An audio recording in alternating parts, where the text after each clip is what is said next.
John, how's it going? Fantastic. How are you doing?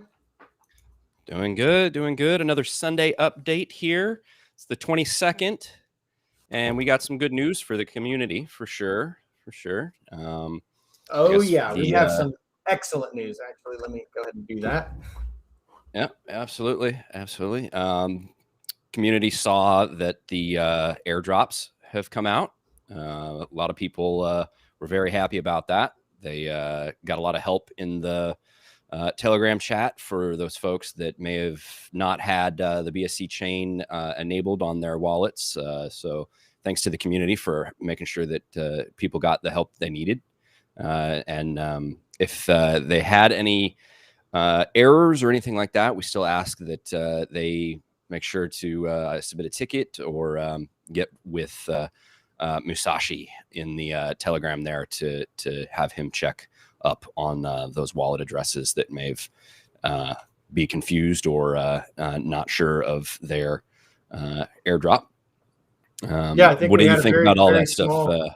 Yeah, I think we had a very small amount of people who were, left out or had a small issue with their wallet, and we were able to fix them all. I don't think we've had one issue with anybody not getting their tokens that should have, or being left out that we couldn't get back in even after the fact. So I think the airdrop Yeah, it went seems off like most were extremely well. just most just had the issue of they just didn't know how to view the tokens that they had Exactly. received. Yeah, exactly. Yep. Yeah. That's what it turns out. That's what it turned out to be, I think. So next thing that we had to update the community on was the education series that you and Arnav have been doing, but this latest one that will be dropping tomorrow morning, so we can let the community know that it'll be dropping tomorrow morning. It's gonna be a pretty good one. I reviewed it to make sure that everything was good for the uploads, and I was pretty impressed. I learned a lot from it. I did too. That special guest. That special guest was great to see. It was great to see. I'll let you talk a little bit on that. Yeah, the special guest was excellent. He a lot of great insight, and what we've learned over these past since our last videos came out about a week ago, we spent a lot of time this week making connections with some some people who there are certainly I know a lot about crypto, but there are certainly some people out there that are been ingrained in crypto and study it from a technology standpoint to teach it even. And so we've made a lot of great connections over the past week and a half with those types of people, and bringing them on to do, once we get into our deeper discussions of crypto technology and what it's really about, getting those people on so that they can give more of a textbook or a scholar perspective on what crypto means. Whereas we kind of look at it from a usability business perspective. We kind of give the business usability perspective, retail perspective on it. It definitely helps to have a retail, or rather a scholar, technologist scholar looking at it from that perspective and providing insight from that perspective. So we feel like as the complexity of the educational series becomes, as it gets more complex, rather, those type of people being engaged and helping us out with those video series are going to make a tremendous impact, have a tremendous impact on those video series. So absolutely. It's also great to have people from those projects to be on the stream with us. You get the firsthand knowledge, the people that are, there's no speculation, there's no your opinion of something. You're hearing really from the people in the project. So it is the truth. So you don't have to worry about anything, not being correct. So or even even some of the later videos we have coming on about how the technology works and what the technology is about. Maybe not from a specific token or from a specific chain. Even though this next video we're going to be dropping tomorrow morning, it is just that. It's somebody from a very prominent chain, let's just say, and we definitely will continue to engage those people. But again, also people, I think there's a scholar at King's College and a scholar at I can't remember, somewhere up in New York, but they're both crypto professors, and getting their insight on how some of this can be, what's being taught in the schools, I think is really interesting to me, because that kind of drives the future of what people are, people coming out of school, especially as we move forward and crypto becomes more mainstream, the developers and the technologies and how they're evolving. Because most of this stuff, I think Cardano, for example, Cardano's a bunch of professors that got together. And with the exception of Hodgkins and maybe a handful of others, it's really a bunch of professors who got together to put together proofs of network knowledge. And, I think what they call themselves, if I'm not mistaken, is a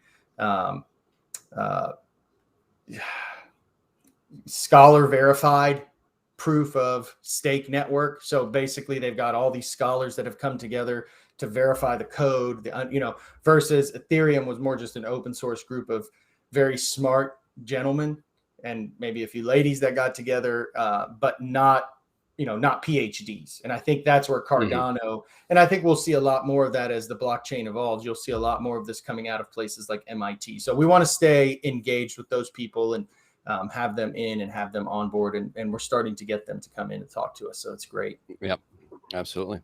Yeah. Yeah. So then it'll be good to see where the education series goes with more topics for the community to learn more.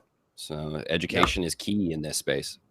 Yeah, absolutely. Education is key. Yeah, it is. It is. And then we move on to legal opinion stuff. So we got our legal opinion, right? We got the legal opinion. That's so allowing us to move forward. Yeah. So it allows us to move forward in several different ways.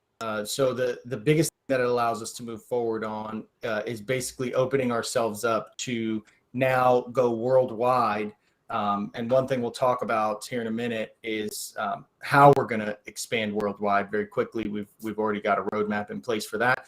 But the legal opinion now allows us the flexibility to go in and start working specifically with countries that have regulatory framework in place, because a lot of what we're doing, even though the token itself has now been classified as a non-security, the other parts of the ecosystem, we certainly want to be, we've seen recently, let's break it down like this. I think as we were talking a little bit earlier, we've seen recently that there have been a lot of protocols that have come online and they have just done things without doing them the right way. And when they get to a certain position and they make a misstep, the regulatory framework that they've excluded or failed to adhere to, or even really failed to put in place as they were moving along, they just didn't even do it. Some of them have not even done it, and it's just come back to bite them.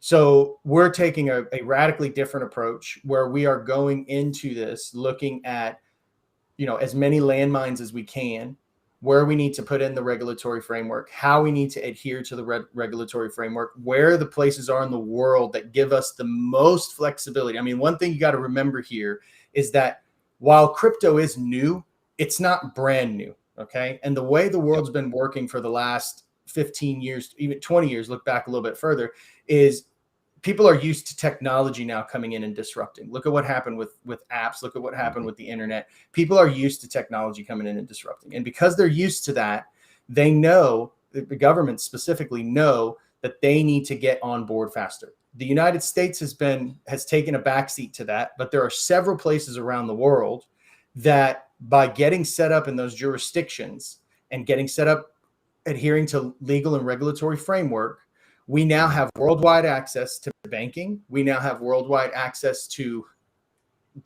be a Fiat Onramp. We have worldwide access to essentially every, with the exception of being an actual bank, which, by the way, that's going to make it on the roadmap as well. We're looking forward to how we do that as well. But that's not, we're not going to put that out there as being on the roadmap, our short-term roadmap. But that's definitely something that's in the sights. But getting that regulatory framework in place allows us to do all these things, and then allows us to become, like we were talking about, Michael, that backbone for other crypto projects. Yeah. So, there's really, with our experience and with what we've done in the past, building financial systems, we have the ability to like we were talking about with your issue that you had. We won't name the name of the product that you had the issue with, but you had an issue recently where you were attempting to buy something and you weren't able to. And because When of the I way previously had been able to. right. Yeah. And because of the way that product operates, and I'm fairly confident in how I believe after talking with people who work there, how it operates, they don't have the ability to gracefully degrade or gracefully switch service behind the scenes to keep a seamless experience for the end user.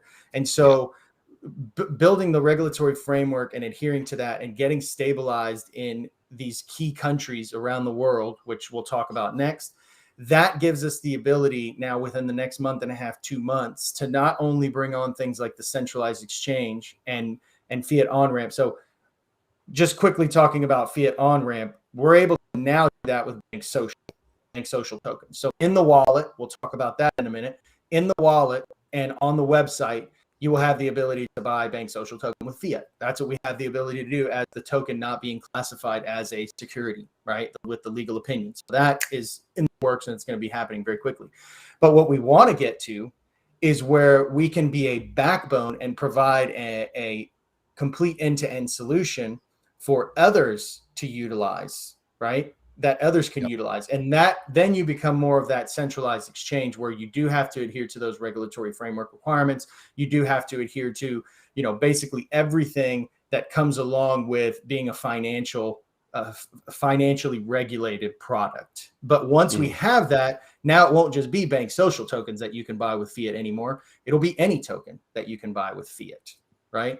And then backing that up with a swap and backing that up with the centralized exchange, we're really going to be creating a backbone that then allows us, like we were saying, to become that payment gateway or to become that crypto gateway. We've already been talking with, I don't want to let too much out of the bag, but we've already been talking about getting our own debit card. So I'm not going to say that that's imminent, but we've already put the pieces in place.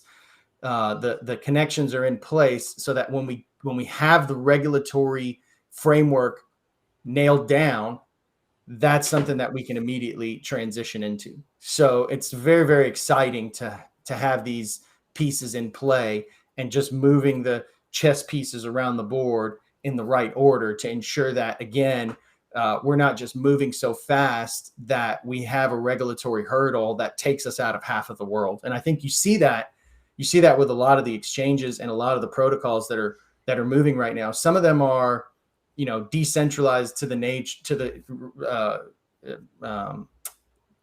position. They've decentralized them to the position to where they can't really do more. Like a Uniswap, for example, it can't really do more than be a Uniswap. It's already having a hard time being a Uniswap, but it can't go become a Fiat Onramp right now because it has too much liability in what it's been doing.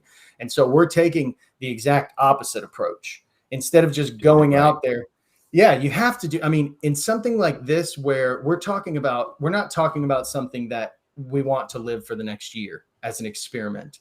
We're talking about a product and a business that we want to create a foundation for an industry for, a solid long life foundation for an industry for.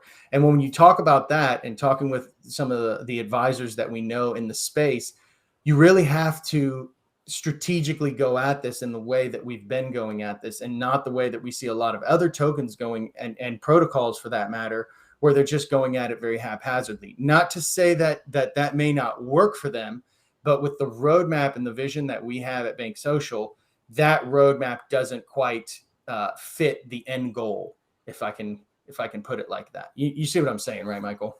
Yep. Yeah. We got to do it right. So we got to follow the rules, right. Otherwise you got to follow the rules. In a lot of trouble. You got to follow the rules. So.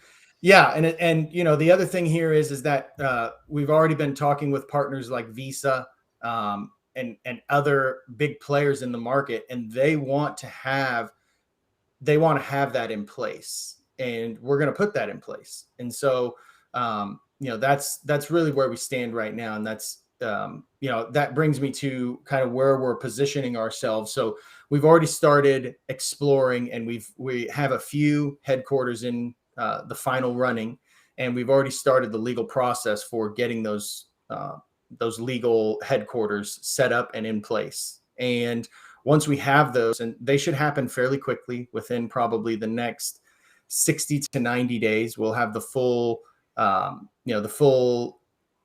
don't want to say every piece of the regulatory framework finished, but we'll have everything in the works by that point, and we'll just be waiting for those final check marks to come back from the governing bodies that are governing those particular frameworks that we're applying for. So we're looking at probably at a maximum, we talked about kind of at the beginning of the year was our initial goal for just the lending piece. But at this point, it's looking like with the schedule and where we've been and where we're at, that we're going to, really be pushing to get more than just that in place by the end of the year. So that's really been our focus for the last few weeks as we've gotten out of the legal opinion, and that opened us up, gave us the ability to start really applying force in a lot of areas, strategic force. One of the things that very quickly came to the forefront is, getting those headquarters set up in those well-regulated, financially stable markets around the world. And we're not talking about just a single headquarters. We're talking about probably 2, maybe 3 worldwide headquarters that now become base of operations for us, that are also, again, underneath the regulatory framework and adhering to the regulatory framework that we need to adhere to. And again, this allows us to continue to do business with the entire world. If we do this the right way and we put the right pieces in place, we don't have to worry about excluding half of the world or 70% of the world or 80%. We don't have to worry about that. We can really open our doors and say, we're adhering to the requirements universally around the world. Everybody's welcome. As long as you, for the centralized exchange, for example, things like KYC and AML come into play. And so, of course, those will have to be just like when you buy something on one of the other popular platforms or protocols. Michael, I know you have experience with this. Yep. You have to do KYC. I mean, when you use your credit card, when you take money out of a system, when you're taking actual cash out of a system, you have to do that. And so those will be the types of things that we are already looking at how to implement, where to implement, and the regulatory requirements around those. Yeah. So that's the offices. And then a couple other things we were talking about, more on the wallet. Yeah. So essentially what we did was, when we got the legal framework, when we got the legal opinion back, it opened up many avenues from the perspective of what type of engagement and interaction the Bank Social token could have itself. And once we got that legal opinion back, we went back to we had a dev team of 3 guys. Okay.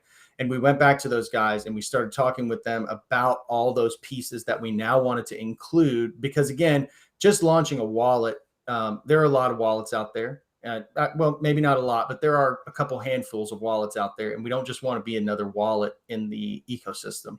We want to have things that other wallets don't have, or that a very select few wallets have. And so once we had the legal opinion in place, we went back to our developers and we just weren't able to move at the speed that we wanted to move. So what we did was, early last week, we engaged with an entirely new development group of about, actually they have, I've worked with them before in prior jobs, and they have hundreds of developers at their disposal. So we're really looking at the ability to start to move a lot of products in parallel, and a lot of products that can be integrated side by side, versus taking a set of developers from here, taking a set of developers from there. But that's not to say that once we get some of these products rolling, once we get our headquarters up and we have our own offices, that we won't get our own development crews in-house that we now have full-time at our disposal, just so we can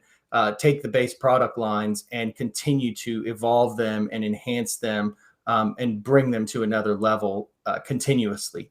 So again, for the wallet, we wanted to bring several features, specifically the BSOCIAL token purchase. We wanted to bring that into the wallet. We wanted to bring a swap directly into the wallet.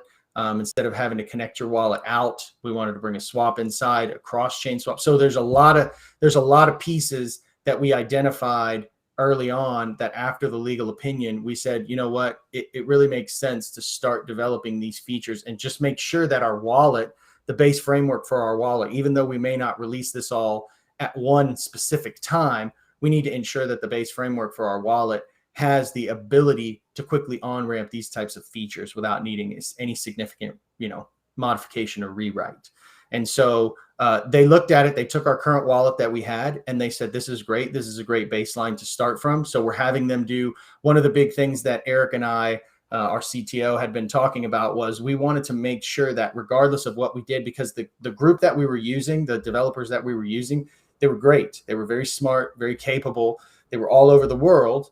But we, because this is a financial product in essence, we really want to make sure that the code behind it is doing what it needs to be doing. That's very critical.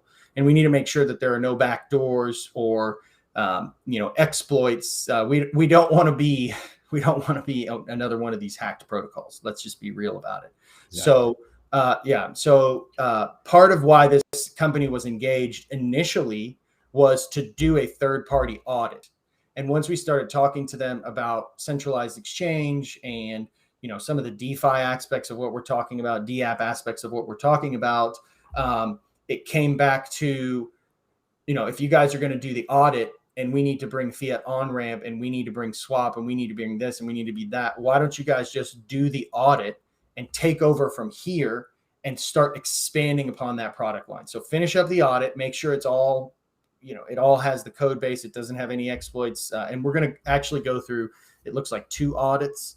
So these guys are going to be the kind of code and, how the code's been coded and, but then we're going to have a specialized security audit that goes on as well, just to ensure that we've taken the best precautions against any type of, exploit or third party,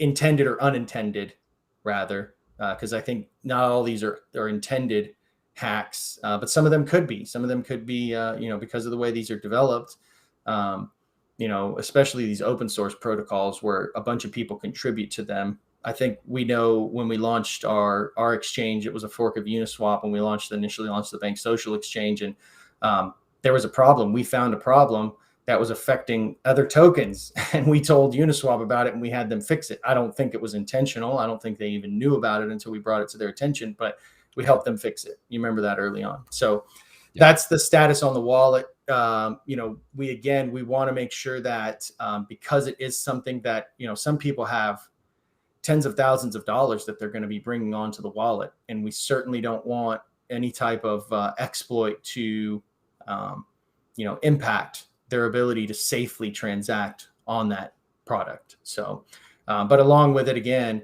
ramping that product to a point to where it has swap, it has fiat on board, it has all of those capabilities in there. So, yep.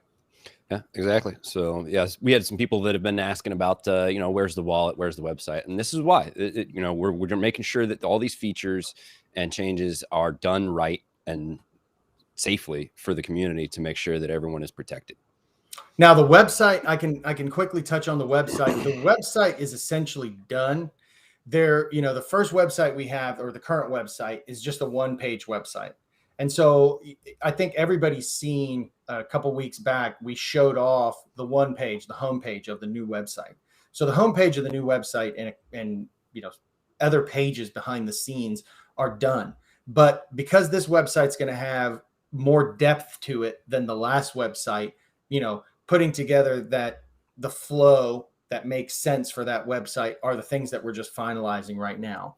So, and there's also a strategy to how we roll this out. But, the website, it's another one of those things that we just want to put something out there that not only brings more value to the community, but it's something that the community can be proud of and point people at whenever they're ready to tell a friend about it. Because I think the thing I hear most about is on the current website, there's just some gaps in understanding. And, that's perfectly understandable. We agree, which is why we said, let's put a new website out there.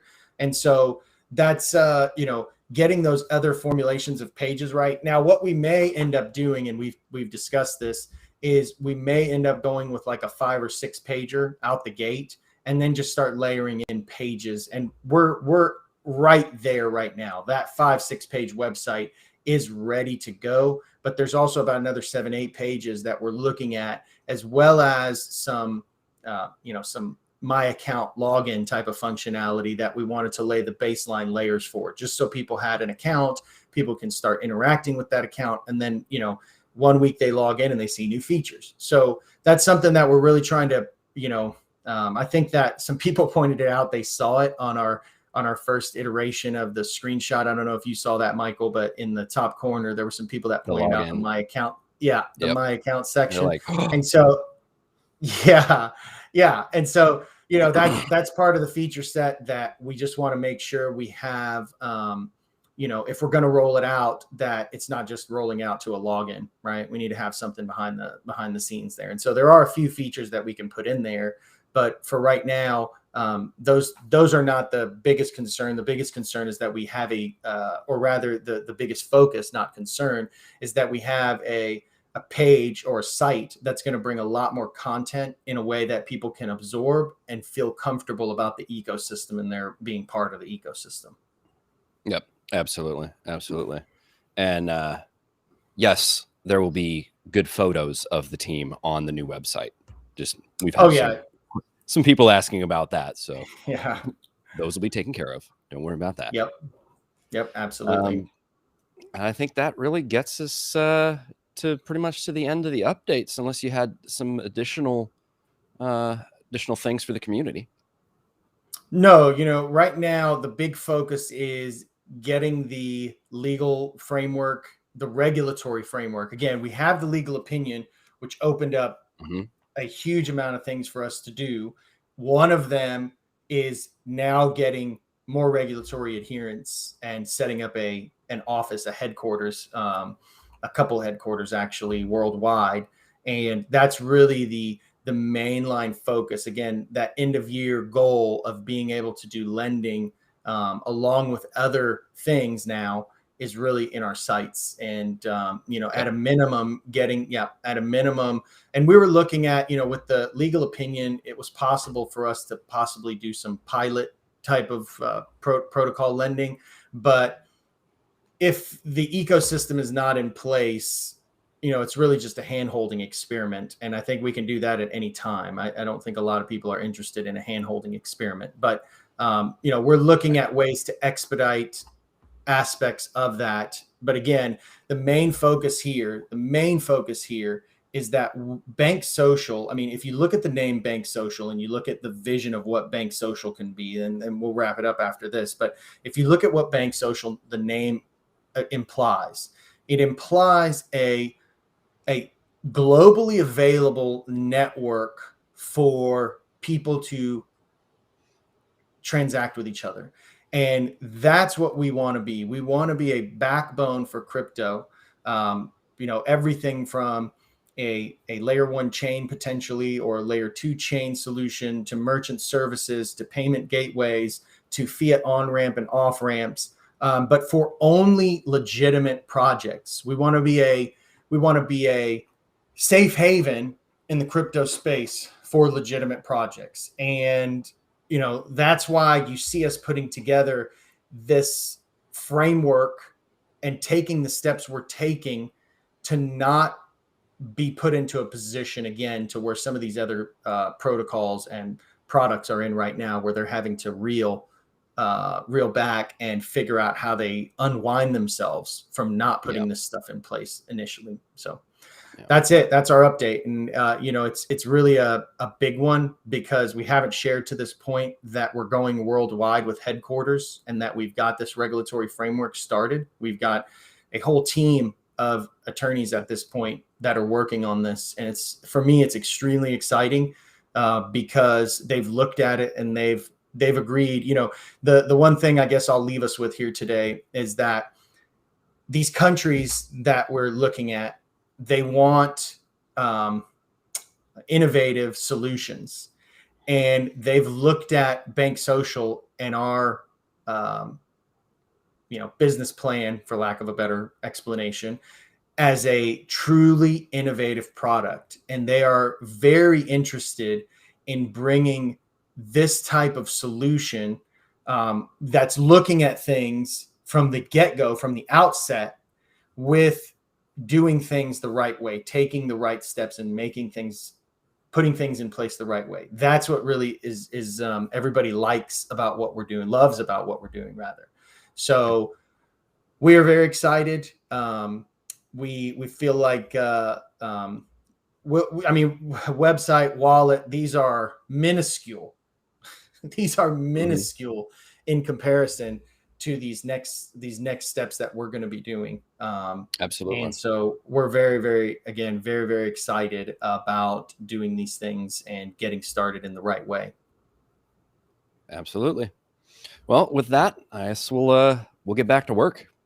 We'll get back to work. So everybody have a fantastic weekend, all the love and all the power, and you guys go make it a great week ahead of us. All right. Have a good one. Thanks, Michael. You too. Have a great weekend.